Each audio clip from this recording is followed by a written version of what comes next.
Good morning, guys. This is Miss Burton again, and I'm reading Because of Winn-Dixie. I'm reading chapter 13.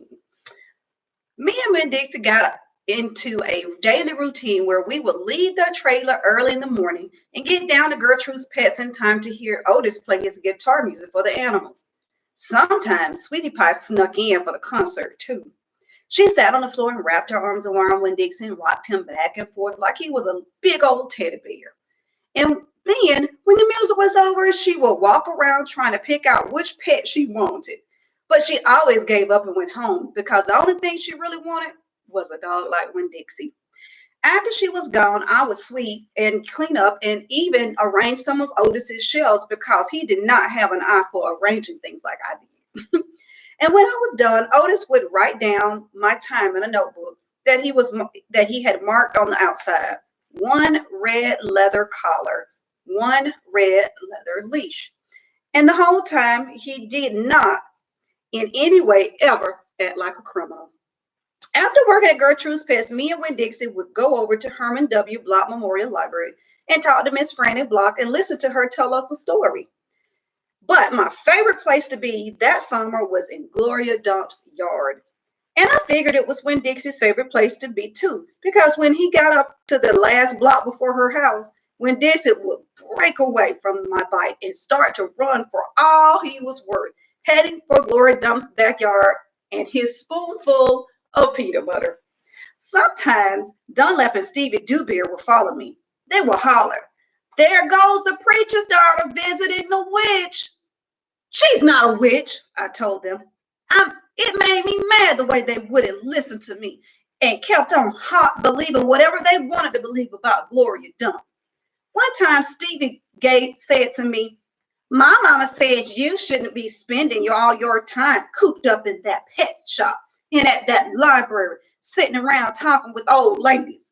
She says you should get out in the fresh air and play with kids your own age.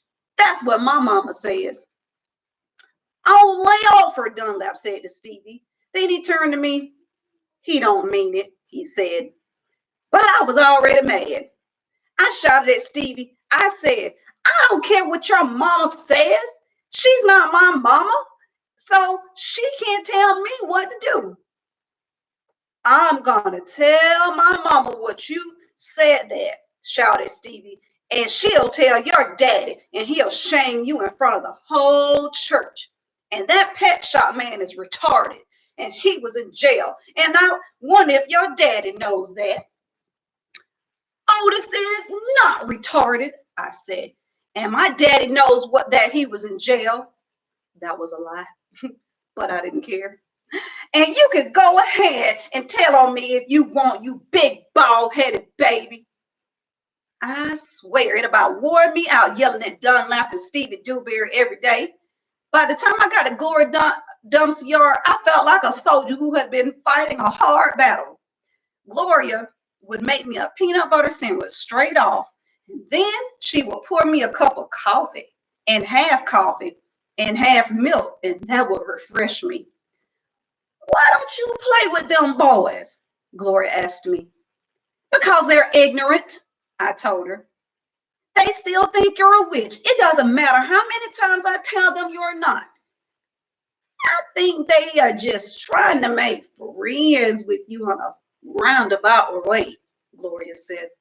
"I don't want to be their friend," I said. "It might be fun having them two boys for friends." "I'd rather talk with you," I said. "They're stupid and mean, and they're boys."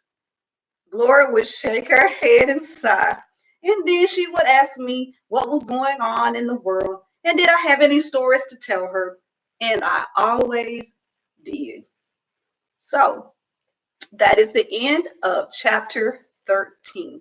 Now, notice how the boys today started calling Otis names. They called him retarded, and we know that that's not proper or appropriate to call people names, okay? So let's just make sure we're clear on that.